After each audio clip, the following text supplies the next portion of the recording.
Okay, the purpose of this video is to show you how to do Unit 4 or Activity 3.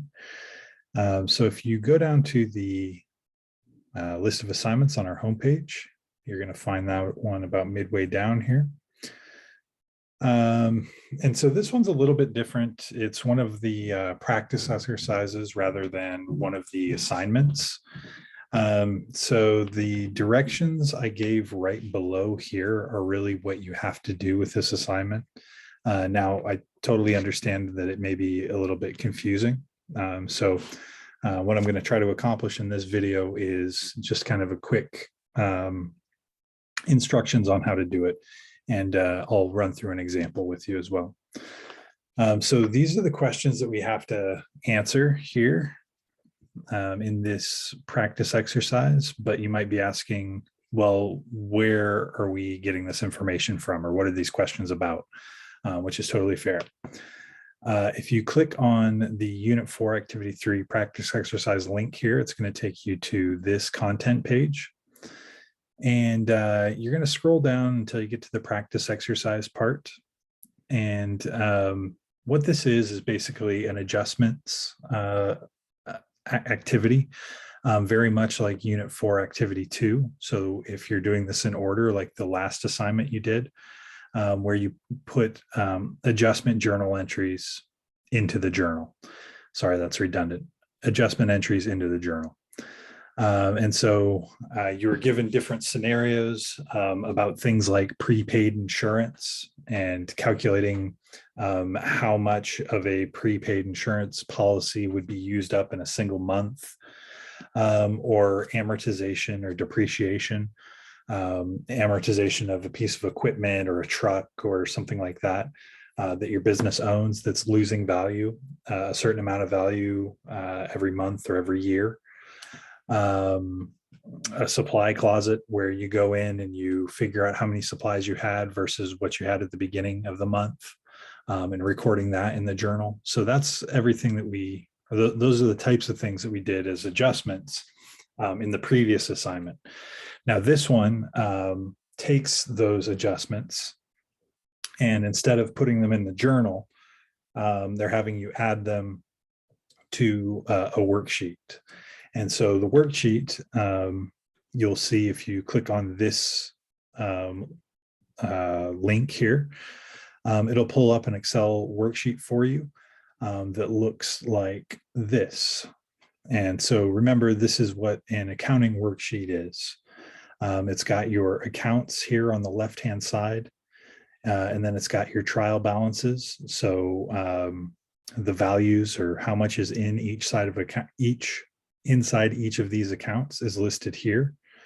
And then it's broken down by the debit side or the credit side, depending on what kind of account it is. And then we've got the income statement here area, which is where the expenses and revenues are recorded on the worksheet. And then on the very right-hand side, we have the balance sheet, which is where your assets, liabilities, and equity accounts are kept track of. The only thing that we haven't talked about with worksheets that we're going to talk about now is the adjustments part. So that second major column there. And so with this practice exercise, I didn't have you guys actually do the worksheet yourselves, because in the content area, flipping back to that, they actually give you the answers. So if you click on that link and click again on here's the answers to these questions, it's going to download the finished Excel worksheet for you. So because they do that, I didn't see the point in having you do it. Instead, what I thought would be instructive or would make more sense is to have you answer some questions about the finished worksheet, just so you're having to process and kind of consider it and think about why they did what they did and how they actually filled it out and completed it. So I'm going to pull up that finished worksheet and kind of show you what that looks like. So this is what you'll get when you download the answers to this practice exercise. And you'll see the first worksheet that I gave you, or that I just showed you, didn't have the adjustment section filled out. It also didn't have the income statement filled out, and it didn't have the balance sheet filled out. All it had was that trial balance, right? So that's the original, and this is the answers, all right? And so those questions that I showed you at the very first part of this video, the ones that are on our homepage, the ones that are highlighted here, these are the questions we're trying to answer when we look at the worksheet, the completed worksheet, all right? And so we're trying to basically figure out, why did they put these numbers where they did? And can we basically describe that? And that way I'll know that you have some idea of what's going on here, right? So the first thing that I did prior to making this video was I made an example of those questions and the answers that I would give for transaction number 1. So if you go to the homepage, our course homepage, over here on the right-hand side, this link, the example Unit 4 Activity 3 assignment, if you click on that, it's going to give you a Word document with transaction number 1 finished, all these questions answered. So transaction number 1 is this one here. A late sales invoice was received from the sales department for services performed by the owner, Jane Doe. The fees charged were $100 plus HST, which was paid in cash. So that's the first transaction, and that's what they're making an adjustment for on the worksheet. Now, the way we can tell which transaction was put where on the worksheet is the transaction number. So in this case, transaction number 1 is in a little circle next to each place, or in each account where that transaction affected it. So for example, you see the one with the little circle there. That means that this amount was put there because of transaction number 1. And then there's another one here, another one with a circle around it. So this amount was put there because of transaction 1. And then this one, the third one, one with a circle, this $100 amount was put here because of the first transaction. So that's the first thing that these questions ask us. So I'm going to go to my example and just kind of show you the logic behind my answers and that sort of thing here. So the first question asks, which accounts are affected by the transaction? And this is for transaction 1, right? And I have transaction 1 listed up here at the top. So anyway, which accounts are affected by this transaction? So as I said, we're looking for the 1 in the little bubble here on the worksheet. So we see the first one here, and they put $113 debit into the bank account. So my first part of my first answer is bank account. Where else do we see the 1 in a circle? We go down, we see 2, 3, 6, 5. There's another one, okay? So $13 was credited to the HST payable account. So I wrote HST payable. And then this one is a little bit unique, transaction number 1, because it's got 3 different accounts that it affects. I think all the others only affect 2 accounts. But anyway, we go down and we look for one more bubble in one more one more 1 in a bubble there, and it's the $100 amount here in the fees earned account. And so that was my third account that I listed as being affected by this transaction. All right. So that's sort of the easy part, is just identifying which accounts have been affected by this transaction. The second, what is the rationale or reasoning for the amount recorded in each account affected? Okay, so this part is slightly more complicated, and it requires you to actually think.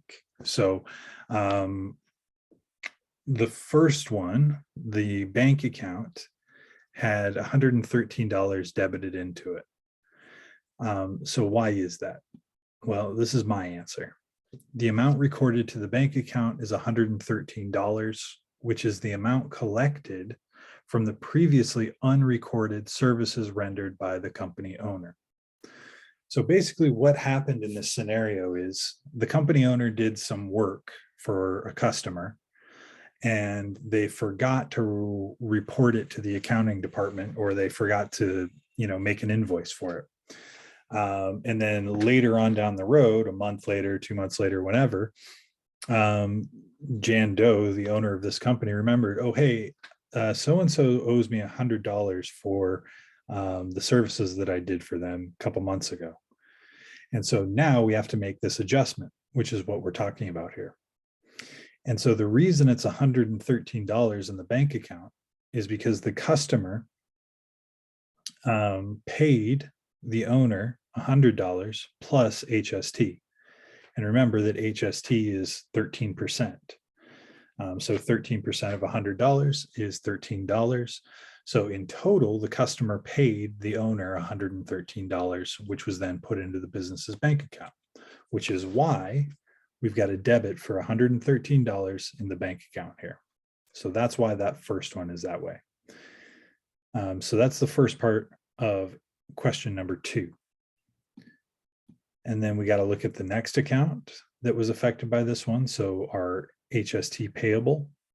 And we look at the HST payable and we see that there's $13 in there. Well, the reason there's $13 in there is because that is the amount of HST that was charged to the customer, that 13% of $100. And we collected that, and that will eventually be given to the government.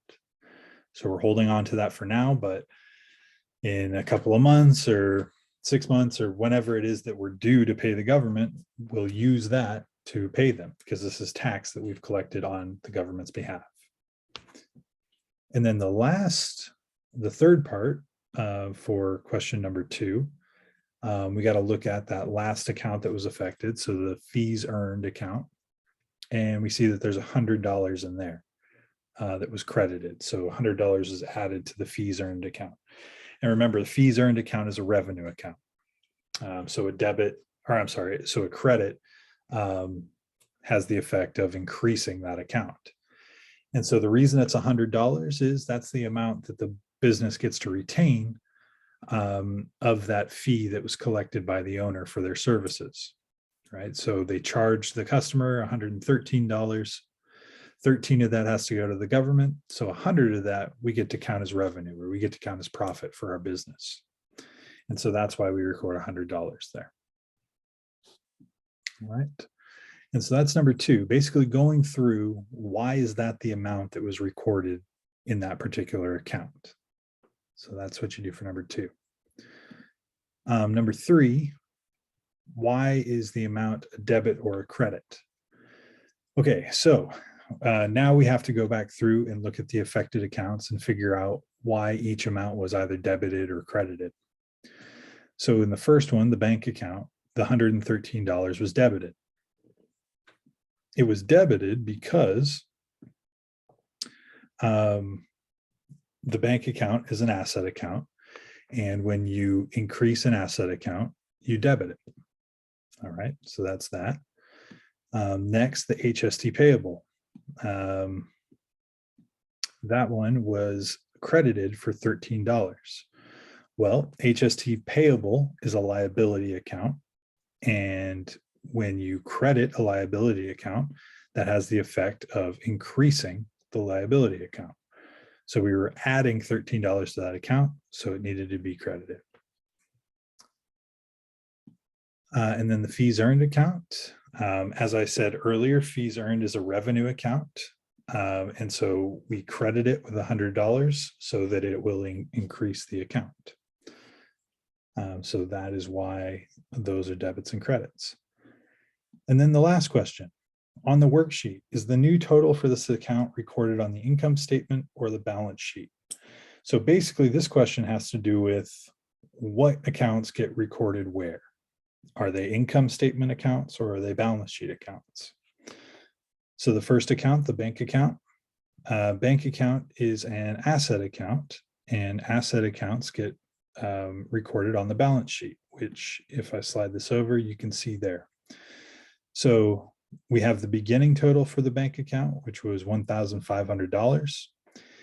Then we debited $113 to it, meaning we added $113 to our bank account. And then the adjusted total, or the new total, the ending total for our bank account is over here on the right-hand side on the balance sheet. And that's $1,613. So you can see that all we did was add the $113 to the original $1,500. And then the new one gets recorded over here on the balance sheet. Next is the HST Payable Account. That one is down here. It's the one that got the $13 added to it. So if we look here on the trial balance, the HST Payable started at $1,550. We added $13 to it, and we recorded it over here on the balance sheet, the new balance, $1,563. And it's on the balance sheet because HST Payable is a liability. Liabilities go on the balance sheet. And then the last one, fees earned. You'll see that down here, the $100 was added to that $9,500 that we started with. And you'll see that that one is recorded on the income statement. And the reason it's recorded on the income statement is because fees earned is a revenue account. And what gets recorded on the income statement are revenues and expenses. All right, so that is all for transaction number one, what I just took you through. And so you're going to repeat that process that I just did for transactions 2, 3, 4, 5, and 6. All right, so if I were you, what I would do is kind of mimic the way that I set this up. So I would go through here and copy and paste that. I'd start a new page. I would turn off the bullets there.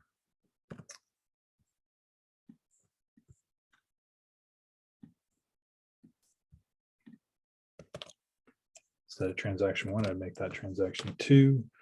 Underneath that, I would put the actual transaction from the assignment here, just so I kind of knew what the background was. So transaction 2 is supplies remaining in the storeroom are valued at $480. So we've gone into our supply room and we've looked at all the paper that we have on hand, all the pens, all the pencils, and the toner and the printer cartridges and all that stuff. And we realized that all that stuff put together totals $480. And so I would put that here under transaction 2. And then I would take the questions from the homepage, copy and paste those in here.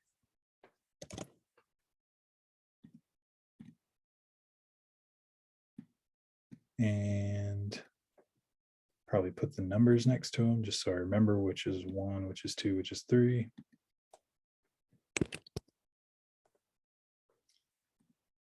And then I would just go ahead and repeat the process that I just took you through. So which accounts are affected by the transaction? Transaction number 2, I would go ahead and look for the number 2 in the bubbles. So we've got supplies here. So that would be our first one.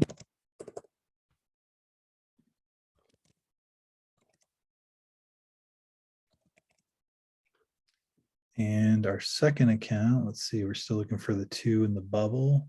Down here, supplies expense, okay.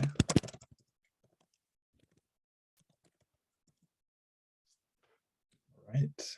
And as I said, I think the rest of these transactions only have 2 accounts affected. So, and then number 2, what is the rationale or reasoning for the amount recorded in each account affected? So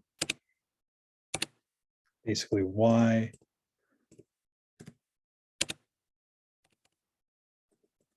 Oh man, anyway, there'll be formatting issues with this, which I won't waste time messing around with on the video here, but there we go. All right, so the supplies, why is it $500? Okay, why is it $500? If the amount in the storeroom was $480. Well, where's 500 coming from? Maybe I should look at the beginning balance of the supplies and see if that has anything to do with it. And where would I find that? I would find that in the trial balance. So over here to the left. If I look at the supplies trial balance debit here, I see that we had $980 at the beginning of the month or at the beginning of this period. Okay, so we had $980 worth of supplies. Now we have 480. If we get out our calculator, which probably don't need, but if you're not following me yet, you'll see we had $980 worth of supplies. We now have 480. So 980 minus 480 equals what? Oh, 500. Where have I seen 500 before? Oh, over here in the adjustments column. Okay, so 500 is the amount of supplies that have been used since the last time an adjustment was made, or since the last accounting period. So that's our reasoning for the $500 being recorded in the supplies account there. So I'm going to write something like that.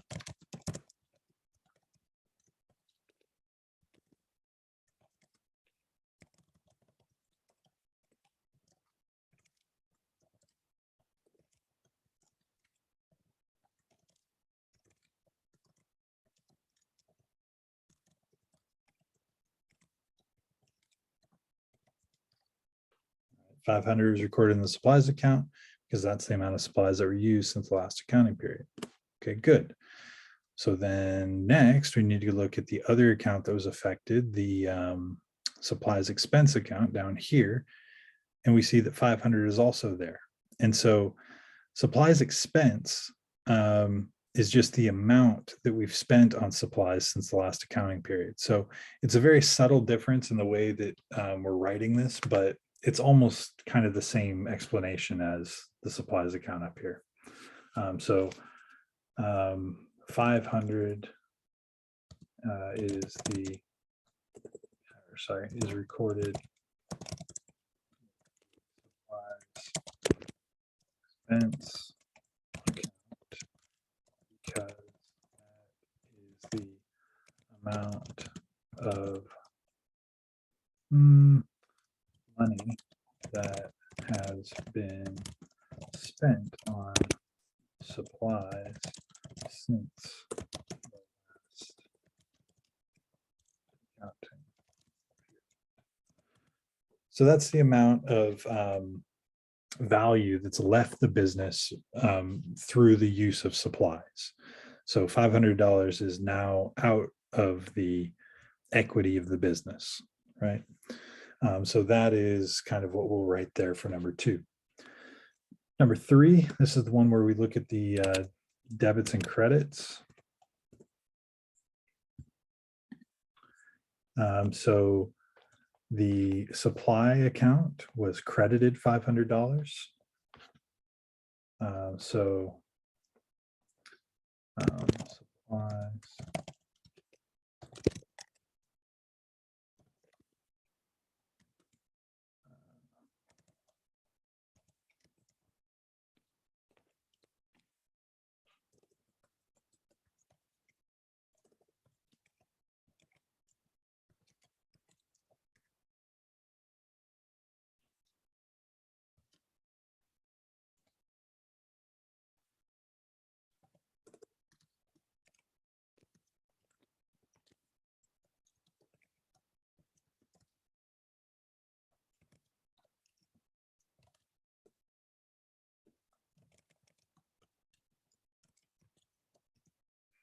Okay, so the supplies account is an asset account. So a credit decreases the balance in the account.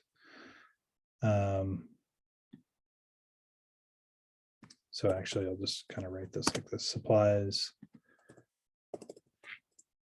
is an asset account. So a credit decreases the balance in the account. So basically, we're seeing that the $500 is decreasing the overall supplies of the company. If this were a debit, then we would have bought $500 worth of supplies and added $500 worth of value. So it's a key distinction there. The next one, the supplies expense account is a debit. An expense account is a debit account. And so when you debit something into an expense account, it lowers the overall equity or the overall value of the business. So that's money leaving the business. So that's why this one is debited.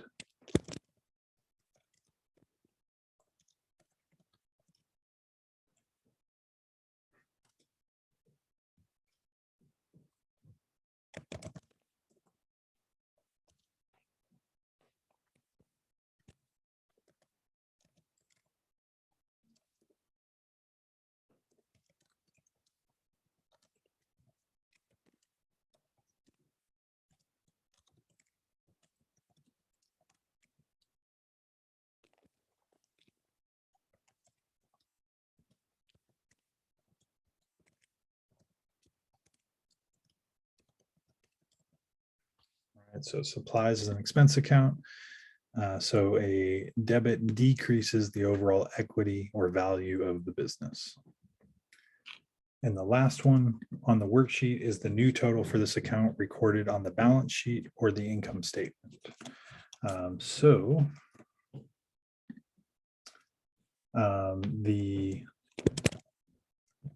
supplies account is an asset account. Assets are recorded on the balance sheet. And if you're not sure about this one, you can always go over and look and see where they have the new balance recorded. So if we look at the supplies account, we've got the 980 that we started with. We've got the 500 credit that we put in the adjustments. And that 500 is deducted from the overall beginning amount because we lost $500 in supplies. So now we're at 480. And as you see up here, it's in the balance sheet. So that's another way to guess, or not guess, another way to check. And then the supplies expense account is an expense account, as the name suggests. And expenses are recorded on the income statement. And again, you can see that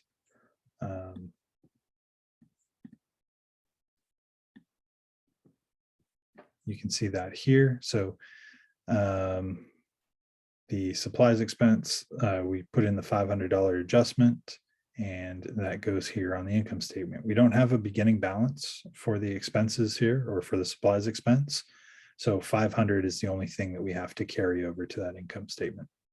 And so as you see up here, that's the income statement, and the new total or the new balance for the supplies expense, it shows up here on the income statement. All right. So that is transaction 1 and 2 done for you. I trust hopefully by now you have some clue as to what to do for transactions 3, 4, 5, and 6. Hopefully that helped. If it does not help, please let me know and I will try to guide you through the rest of them. But I think by now you probably get the at least the pattern of kind of how to do this. And it definitely draws upon some of your prior knowledge as well. There's some of the things that we've learned so far. So good luck with it. And again, let me know if you need help, and I will see you next time.